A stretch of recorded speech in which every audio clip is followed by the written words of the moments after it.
everyone. I'm Linda Nickell, and welcome to the Texas Women Photographers Circle. This is our monthly meetup. Here with me this evening are moderators Leslie Sessoms, who's based in the DFW area, and Charlie Hickman, who's in San Antonio, and Sue Pitts is based in Georgetown. I don't think she made tonight's meeting, but I'm Linda Nickell. I'm based in Austin, and we have 4 moderators for the Texas Circle. But every month we invite a guest to share their photography and some of their favorite tips and techniques to help us all improve our own photography and to inspire us to try something new. The schedule for upcoming presentations is on my website at lindanickell.com, as well as the links to previous sessions on YouTube. Tonight's guest is Jennifer Leigh Warner.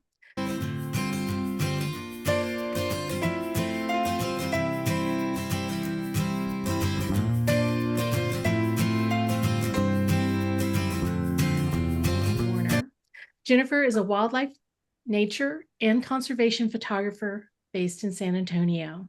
Her photographs have appeared in publications such as Outdoor Photographer Magazine, The New Yorker, and Wild Planet Photo Magazine, and that's just naming a few of them. She's the chair of the Ethics Committee for North America National Photography Association, and she's a certified Texas Master Naturalist. She's also a mentor for the nonprofit Girls Who Click, in addition to leading workshops all over the world. Jennifer stays very, very, very busy. And I'm thrilled that she's here tonight to present top 10 tips for photographing wildlife. Jennifer is going to share some of her thoughts on what you can do before you even push the shutter to make ordinary subjects into extraordinary images. Jennifer is going to also touch on how to capture wildlife portraits, intentional motion, and turning wildlife images into a work of art. If you're on Instagram, look for her at Experience Wildlife, and you can connect with her through her website at experiencewildlife.com. Jennifer, it's nice to have you here. Thank you so much. I really appreciate you asking me to be here. And you didn't have a choice. You didn't have a choice. You knew I was going to make you do it at some point. It's inevitable. It's inevitable, but my pleasure for sure. Well, thank you. And so do we need to do a disclosure? I don't think so.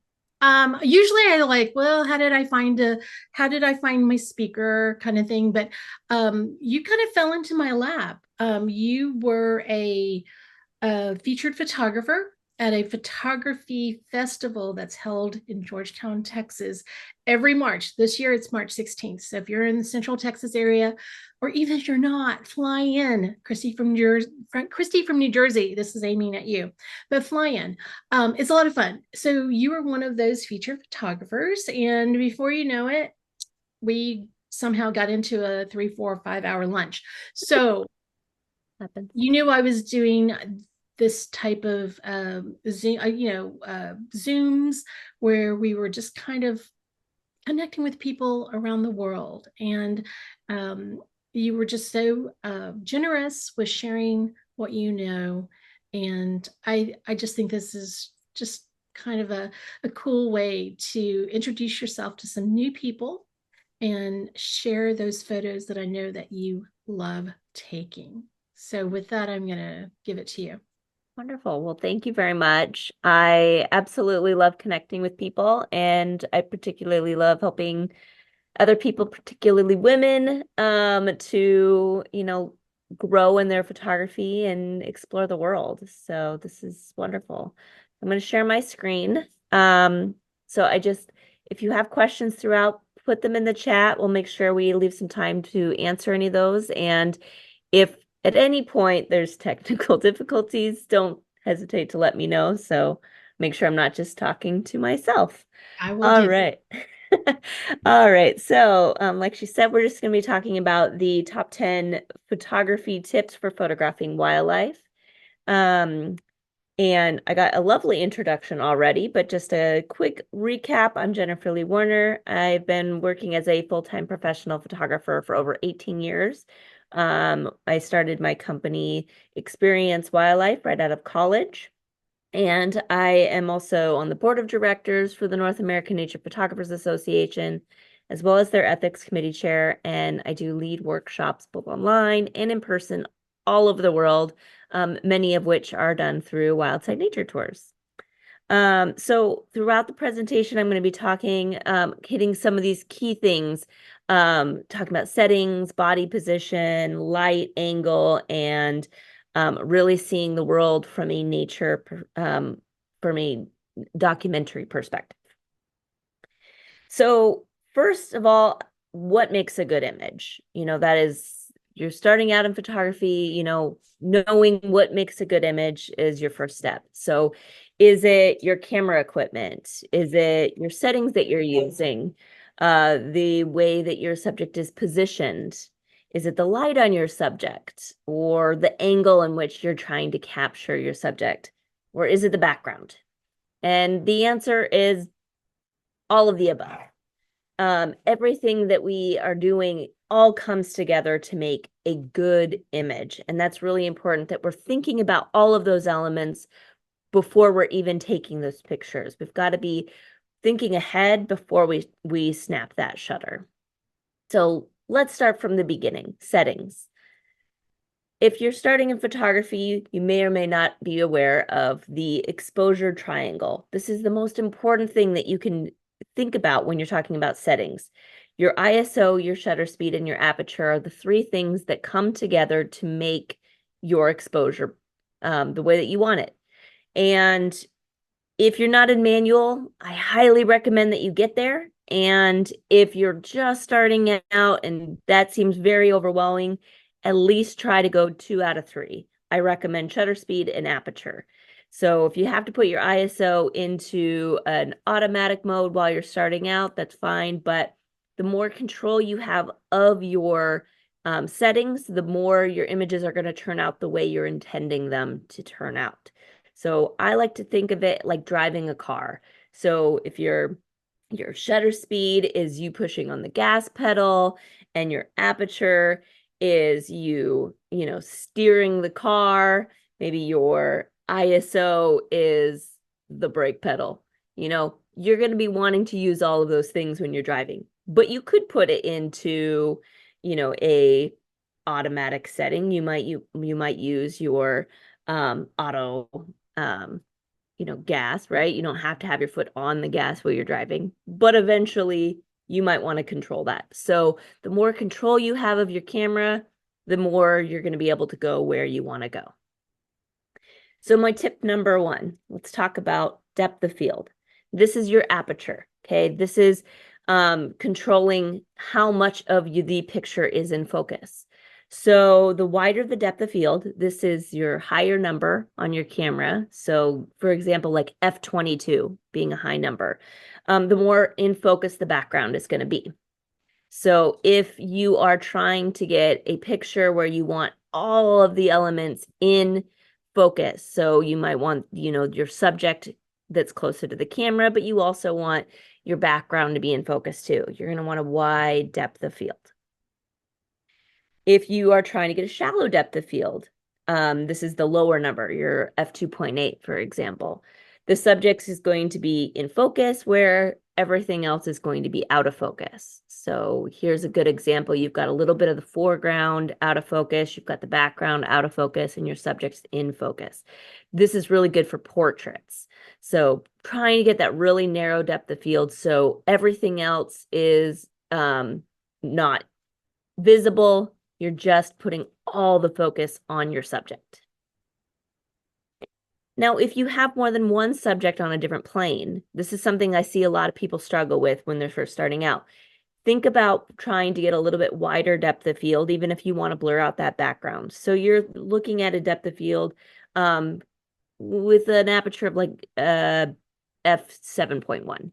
So for example, you've got maybe 2 birds that are flying together. They're not exactly on the same plane of field, so having a little bit wider depth of field still blurs out your background, but gets both of the birds in focus. Same thing if you have multiple subjects, maybe one is behind the other. It's really important that you're giving just a little bit wider depth of field so everybody is in focus. All right, my tip number 2, let's go with the shutter speed. So this is the other part of the triangle. Okay, this is how fast your shutter is opening and closing in your camera. The faster the shutter speed, the more frozen the action is going to be. So example of 1/4000th of a second. So you're going really, really fast. If you're trying to capture a very small bird, say for example, a hummingbird, you need to go really fast shutter speed so you can freeze that moment. Same thing if you've got like a bird running on water. So you want to freeze that action, fast shutter speed.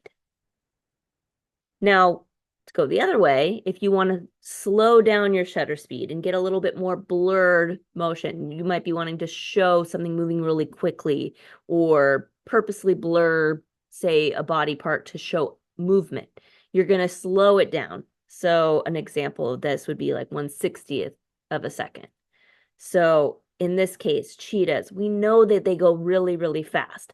So we want to show that. And a good way of showing how fast a cheetah is moving without taking a video is to blur out the background. So you're going to, in this case, focus on the body of the cheetah, preferably the head. And as the cat is running, you're going to follow it with your body and hold the camera still while having a slow shutter speed. That means the cat is going to be in focus and the background is going to blur. In this case, the cat's moving really fast. The feet are moving too. They're blurred. That's okay because we're showing movement as long as the body is pretty sharp. Now, you could also keep your body still and let the animal move across the frame. This is going to blur it out more, a little bit more artistic, artsy kind of picture. We can tell this is a gull. It's, the body is pretty easily identifiable, but it's very blurry, very painterly like. You could also have a subject that's not moving, but say water is moving around. So keeping that still and letting the water swirl around it with a slow shutter speed is also going to give you a sense of movement. And you can also do an intentional camera movement. So this is where you've got a pretty still subject. In this case, it's a landscape, some trees, and I'm moving the camera up and down with a slow shutter speed in order to have intentional camera movement. So a couple different ways to show movement with that slow shutter speed. All right, now body position. Now, unlike a human subject, it's very difficult for us to pose our wild animals. I don't recommend it.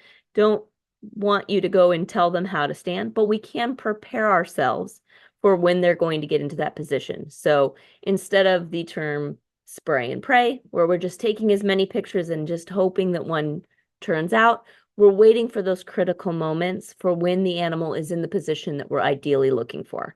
But do we know what are we looking for? Well, here's a couple tips. So my tip number 3, how the animal is walking. So given the fact that it has legs and it is walking, which stride is going ahead, it actually does matter.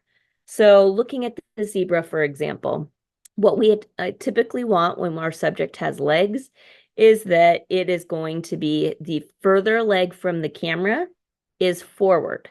And the reason for this is it's opening up the shoulders towards the camera. So this is ideal. And same zebra in a different stride, you can see how his shoulder is now away from the camera. So going back, oops, when he's open to the camera, more ideal, closed, less ideal. Okay, so I'll show you another example. Warthog, again, this is closed off. Okay, he's turning away from the camera with his shoulders and then turning towards the camera. It's a little subtle, but it will make the difference between your picture being okay and being really wow. If the legs are not visible, does it matter? Yes, it is all about that shoulder moving towards the camera. So we've got our bison. Again, this is the leg that is not ideal, right? It's the one closer to the camera.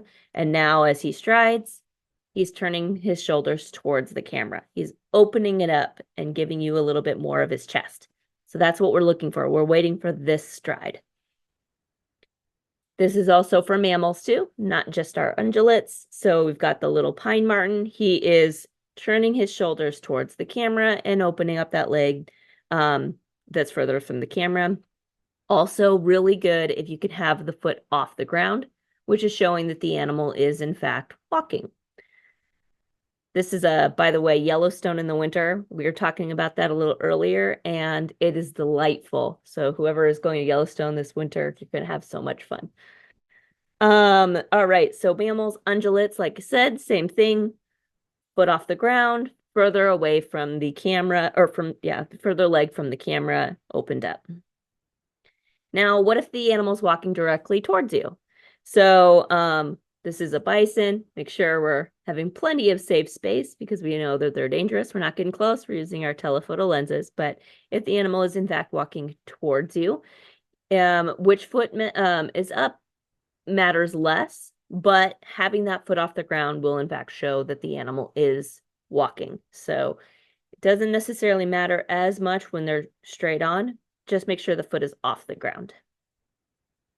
This is the same thing with birds. So we've got our big birds like our ostrich. Again, the further foot is walking forward. It's opening up its shoulders. And that works for small birds as well. So when you've got a little bird, he may not be walking, but he is standing and he is turning his shoulders towards the camera. Now, if the animal's walking parallel to you, also same thing applies. Your foot that is further from the camera is the one that is out. And it helps if you've got a little bit of foot off the ground, like this guy's got his little nails out.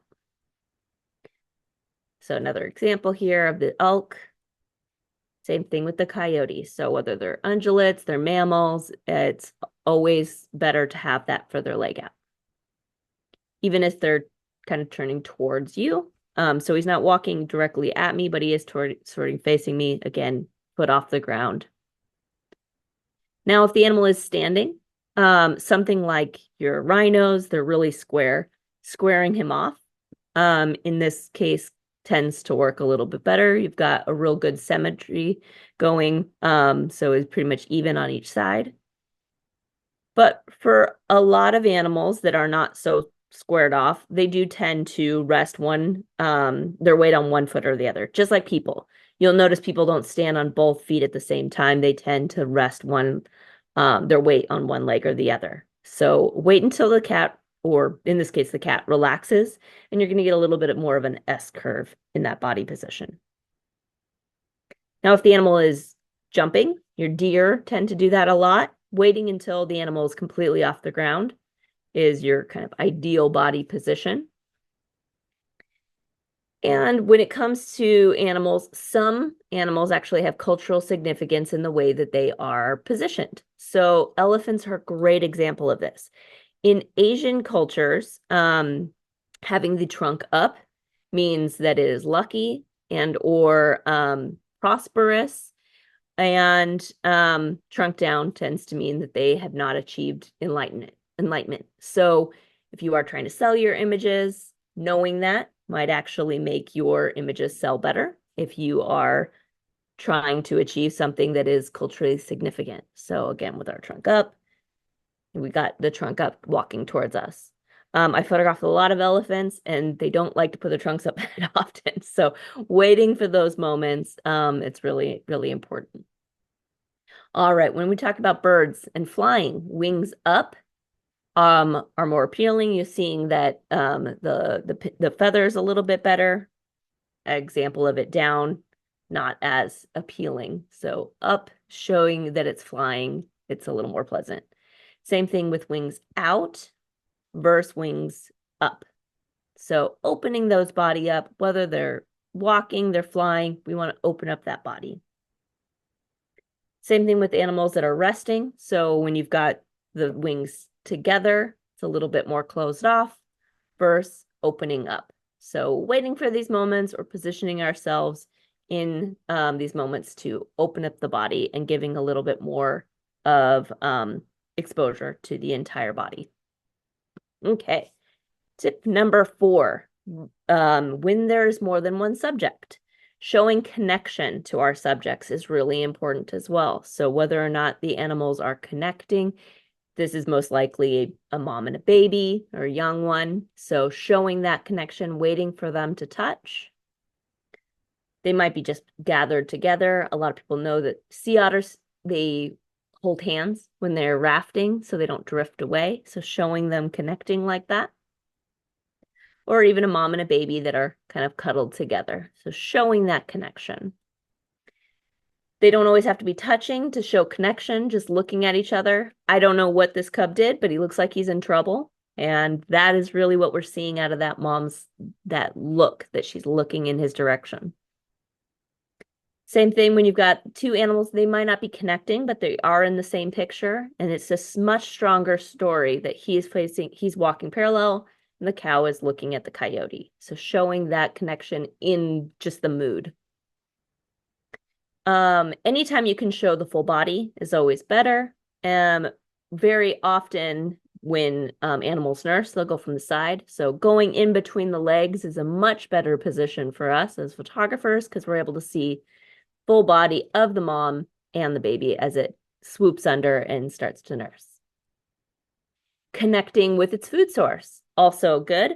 It's a little bit better to have that separation. So we know it's coming towards the flowers in this case to eat, but we don't have to show it in the action to know what's happening. That can be for insects as well, for that hummingbird, or in the event of this, the fish, having it in the act of throwing it into the air versus chomping down. So showing it in between the beak is going to be a little more ideal of the position we're waiting for. If the animal is in the water, if you are underwater, showing it coming up for air, again, connecting to the surface and having those bubbles is showing them taking that breath. If you're looking at them connecting to themselves and perhaps a reflection, again, having a little bit of separation from the water is going to show the full body of both the bird and its reflection. Or maybe it's a bird on a nest and it's showing it's the eggs. So oftentimes they'll sit on the eggs and then they'll reposition themselves. So wait for them to move and show you the eggs. It gives you a little bit better story than them just sitting on the nest. So good example here. We've got this masked weaver. He's got his wings out. It's a nice looking bird.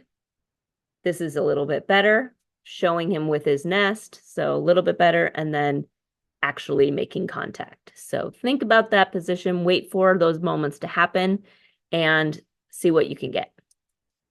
Now you might be having the animal connecting to you as the audience. Anytime the animal is looking into the camera, you're feeling a little bit more of a connection with the animal. We don't want to intentionally make them look at the camera. Don't make noise or whistle. But if they do, in fact, look towards the camera, you're showing a little bit better connection. And so depending on what your story is, how you want your audience to feel. So we've got looking away from the camera versus looking into the camera. So in this case, this is an ambassador cheetah. He was at a rehabilitation center. So this is an opportunity to get closer to your subject. And in this case, looking deep into the camera is making you feel a little more connected. All right, tip number 5, virtual legs. So if you've never heard of this, virtual legs is when the legs are not visible, but we want to make sure we're showing the audience that they still do exist, even if you can't see them. So this is an example of what not to do. This poor moose was amputated right at the knee from my camera. I chopped him off. It's not what you should be doing. Just because he's in the sage rest and you can't see the bottom of his legs doesn't mean that those legs don't exist. So let's back off a little bit, give space for the legs that we know are there. And that makes the audience feel like the animal is a little more whole. So it's okay to back up a little bit. This is the same case in the event of snow. So it doesn't have to be just sagebrush. It could be snow that you can't see. Give them space for those legs. Same thing with birds. A lot of times birds are standing in pretty high grass, so make sure you give them the space for the legs. And this could also be the case for water. If an animal is standing in water, give them that space that we know the legs exist. All right, so moving on to light. How the light is facing your subject is extremely important in the mood that you're trying to set. So this is our tip number 6. Think about your light and what is it you're trying to convey in the mood of your images. So ideally, we want the light to be facing our subject. This means it's to our back as a photographer and pointing at our subject. That is very nice, beautiful, even light. Most of the time we're looking for this light. It's not always the best light, not always the most creative light, but certainly the most appealing light. So this is a different lighting situation, right? A little bit more moody. We've got the light coming from the side. You've got the shadow on one side. You've got the light coming on the other. So certainly a far more creative picture than our even front lighting. With our subjects, if they're wild animals, maybe dangerous animals like a grizzly bear, we might not be able to move around as easily to get the light we want. So making do with what we can. In this case, grizzly bears can't always move around them quite as easily. So they're being backlit. So just using a little bit of rim lighting is kind of fun, a little creative. And then when you get the opportunity to move to the other side of these two. So got a little bit more even light, not as great a position for being able to see them from this side. And then as they moved, getting a little bit better light. So work with what you can and try to achieve different lighting with what you can when you are working in subjects like that. When you are with subjects, particularly like when you're in a vehicle, whether you're on a wildlife drive or sometimes there's obstacles, water, boardwalks, whatever, your subject might not be in a position that you can get the ideal lighting. So there's a couple things you can do. So this is our what not to do, right? This is very ugly backlight. You might be able to fix it in Photoshop. I don't like to do that, but it can be achieved. This is the same subject. It didn't move. I just lightened it up in Photoshop. But ideally, waiting for it to move to more pleasing location is more ideal. Your subject might be in the dark, right? You might have this once in a lifetime opportunity like this one. This cheetah came down to our camp while I was in Namibia, came to drink. It was pretty much pitch black when this guy came down. I just bumped up my ISO as high as I could, and I was able to get this really early light as the sun came up. Did use a little bit of topaz denoise, but that's the godsend sometimes. So working with the tools we have, these cameras nowadays can do really good ISO. So bumping that up, and this is where your auto ISO would just kill you. You'd never be able to get this picture with auto ISO. So using those tools and knowing how to use them. When you are talking about backlighting, especially when you got overcast skies, a great tip is to expose for the subject. So you're going to blow out the background and you're exposing for the subject, like this hummingbird. But you can also go the opposite way, make it a silhouette. This really only works when you've got a subject that's very easily identifiable shape, like these egrets. So you're actually exposing for the background in this case. Same thing with this, right? We all know this is a giraffe. We don't need to see that it's a giraffe to know that it's a giraffe because it's a very easily identifiable shape. So you're exposing for the light behind him. Or if you've got the sun coming down. So this is exposing for the color of the sky. We're letting the sun kind of blow out a little bit and we're letting the tree just fall into a beautiful silhouette and exposing for the background. Flash is a great way when it is dark. Make sure you are doing a little research on your subject. You're not harming subjects. Some can't handle the flash. In this case, it was all right. This gecko in Africa.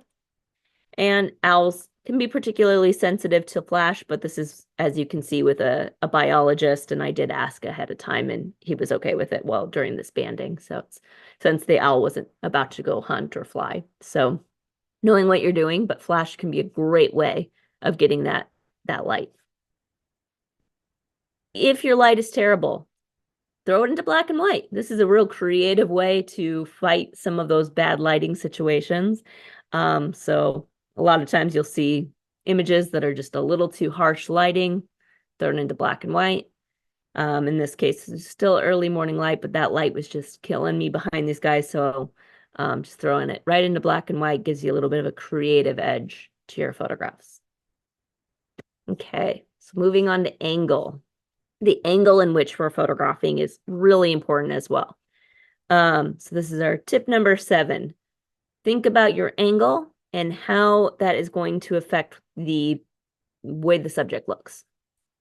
So ideally, you want to be eye level with your subject. This is making you feel a real strong connection to your subject. It's putting you on the same plane as them. So a lot of our subjects are going to be on the smaller end for the most part. So laying down, getting eye level with your subject is your most ideal position.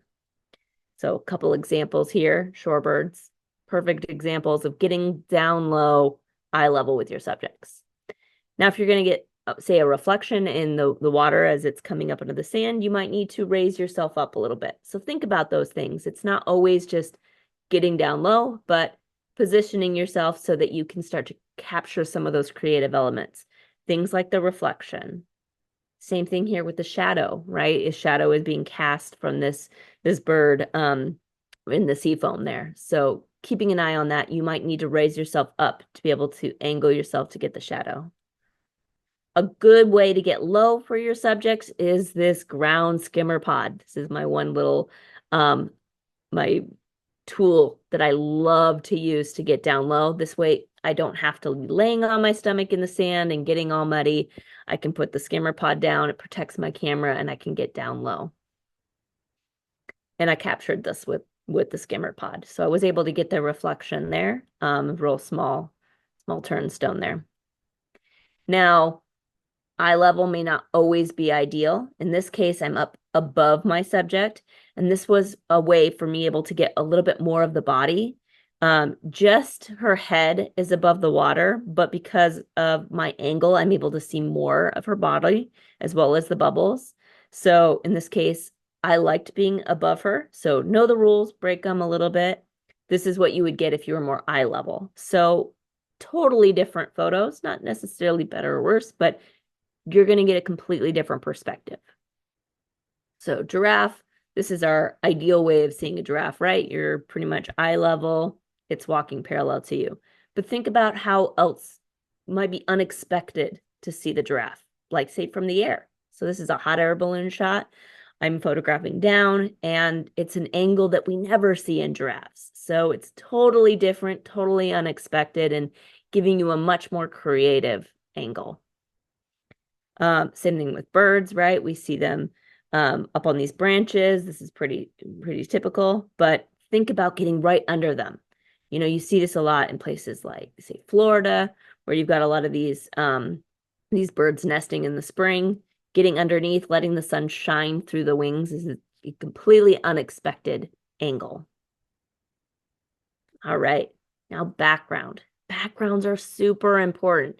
We don't want a lot of distraction when we're trying to take a picture. So only showing what's intentional is going to be key.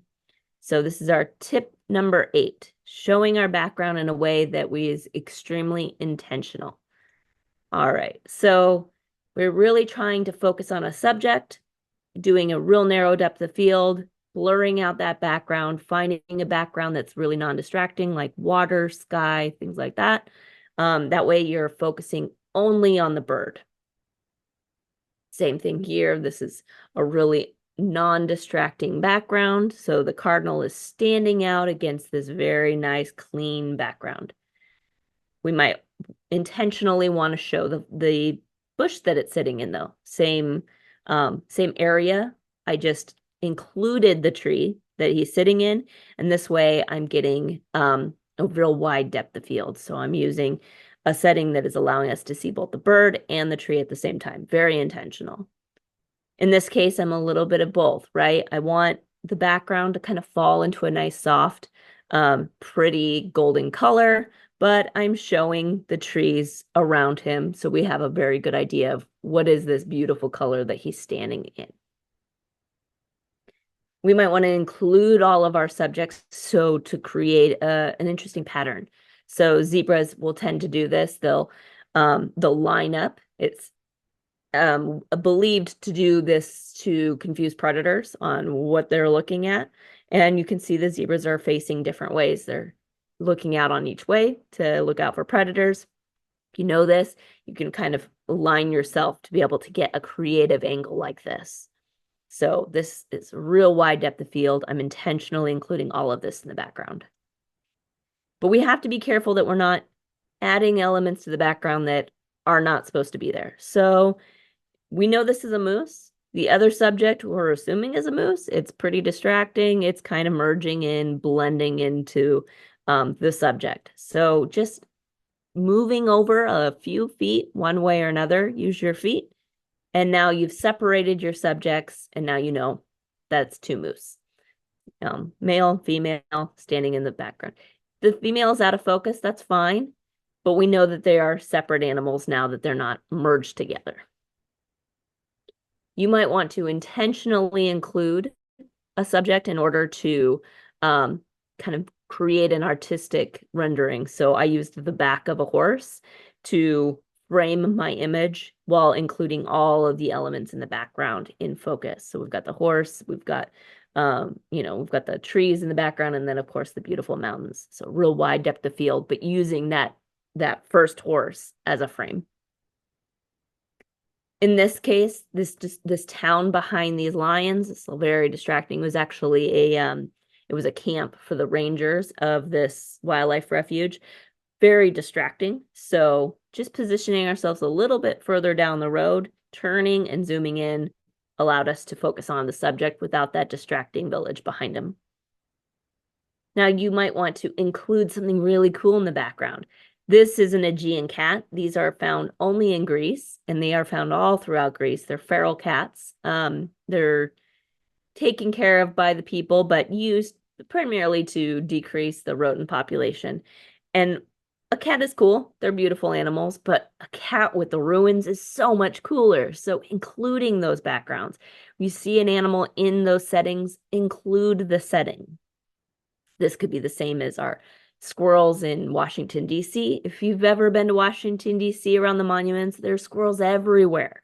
And they are really fun to photograph. They are not shy. They're quite aggressive beggars. Please don't feed them, but use them as models. They're really fun to pose in front of things like the Washington Monument. Same thing with places like Grand Teton. You've got these ground squirrels. They will pop up in the summertime and make for great subjects. Include them in the barns. It tells you a lot more about the place they're in than just a close-up of the animal. All right, and seeing nature from a documentary perspective. So this is our storytelling, right? Photography is a really powerful way of spreading a message, whatever that message may be. And that's your job as a photographer, to convey that message. So think about these things. This is our tip number 9, is think about what it is you're trying to tell the audience with how you're capturing these images. This might be natural history. So in this case, we're telling our viewers, this is how an anhinga fishes, right? They capture the fish by spearing it. They drag it to the into the edge, and they will use something to rip that fish off of their beak, and then they'll eat it. So this is a really interesting way of explaining how the animal is behaving. Same thing with showing animals on nests and maybe bringing in that nesting material as well. Or maybe we're talking about migration and showing all these birds. All those animals in the water there are sandhill cranes. So this is Nebraska. They come in about 500,000 on the Platte River there. So showing all of those birds, talking about migration. We might be talking about how glaciers are receding. This image ended up in an exhibit for National Geographic at a climate change summit to kind of influence world leaders on making changes, just based on images that are showing the changing world. Or we might be using our macro lenses to get really close to things like these wasps. Little tip here, I actually flipped this image. He's upside down. He was hanging on the side of my house, and I just had to get a picture of all the details as he was building his little nest there. Or you might be using multiple images to convey a message. So in this case, this is a story that I've been working on for a long time out of California about coexisting on wildlife rookeries for these marine mammals. So talking about how people are kind of encroaching on those areas, and how when we are disturbing wildlife, it does have real negative impacts on them. And we might be using a single image to convey a message like this won a conservation award about the impacts that we have on national parks and the animals that live there. We might be showing animals being released into the wild, like this translocation that was a story I did about burrowing owls, or these animals that are being released in the wild from a rehab center. Showing people interacting with animals, in this case, these monkeys that are so used to being fed in South America, and how they do tend to become a little aggressive towards people. Even fences and the impact that we have on barbed wire fences for animals that are trying to move through. But these stories don't always have to be so negative. They can just portray a beautiful situation like this image that is showing a loving relationship between a mom and a pup. And 10, my final tip. Photography is meant to be enjoyed. So find your subjects that you love the most. If you care about your subject, your images are going to turn out so much better. So find subjects that you love, find places that you want to keep going back over and over and over, your happy places, and find people to join you. It's so much more fun when you're out with other people. I love taking people out into nature. I love to share and teach. And so find your crew, take them out. And that being said, I'm going to self-promote, and I do have a women's only tour. I know this is a women's group, so this is a perfect tour. I have a few seats left on my Spring in the Tetons that's in June. So let me know if you're interested. And then I do lots of other tours, so all over the world. I've got some in Texas and California and Florida and the Galapagos Islands, as well as Costa Rica and Namibia. So if you're interested in joining me in the field, want a little bit more one-on-one attention, just let me know. Have to thank my sponsors, a few people that have helped support me throughout the years. And if you have questions after this and you forgot to ask, you can always reach me on social media, Experience Wildlife, or my website, or just email me at jennifer@experiencewildlife.com. And that being said, I'm going to open it up to questions. Okay. Let me get you to take your screen down Yep. for this. Okay, so Anita's question is, do you ever use Pro Capture so that you can catch a few images before and after you hit that shutter? Yeah. So I have the Z9, and that's a Nikon, and it does have Pro Capture, which is fun. It only is used in JPEG mode though. So this is really helpful for things like lightning, where you may not know exactly when the image is going to happen, or say dolphins jumping. A lot of times that's really, really hard. So Pro Capture is awesome. I don't use it very often, but I've certainly played with it. And I think if the Z9 ever decides to move that into RAW function, I might use it a little bit more. Okay. I'm scrolling through here, some nice comments, and of course, I'll share those with you. Last chance for questions, ladies. Okay, Jill's question is, what is the tripod you use to put on the ground? Can you just repeat that? Yeah, so it's a ground skimmer pod. The one I use is from Naturescapes. And I use a gimbal with it. So that allows me to have a little bit more free range on how I'm moving it around. Um, it's kind of an expensive piece of plastic, I'm not gonna lie. I know people made their own out of frying pans, so you don't have to get the Naturescapes to make them. But I don't solder, so it's much easier to buy one, and I just absolutely love it. Yeah, that's great. All right, last chance, ladies. I'm not seeing any other questions, so I'm going to probably go ahead and close out this session. Jennifer, thank you for taking the time. I know this, it's right after the holidays. It's really hard to get, it was really difficult for me to get motivated, and I just had to open the room and close the room. And here you're actually having to like put some, thought into what you're going to say and pull out pictures, which, honestly, sometimes I think I do the speakers a favor by asking them to do presentations so that they can like take a minute and go back through their photos and find those stories that, oh, I can get this across with a group. So you did that in several of your tips. My favorite tip is I don't remember the number. It's the leg. It's Oh, like, virtual legs. no. The leg Oh, that it's oh, the farthest leg being extended. yep. The light bulb went off for me. So I'm definitely going to employ that next time I'm out and about. And now I just need to find that big animal that will cooperate. Yeah. Um, so with that, ladies, I'm going to close out this session, and our next meeting is on Thursday, February 1st, and Devin Foster will be here to present Fine Art Fantasy Portraiture. So until next time, I hope that you get a chance to get your cameras out and play, and we'll see you back in February.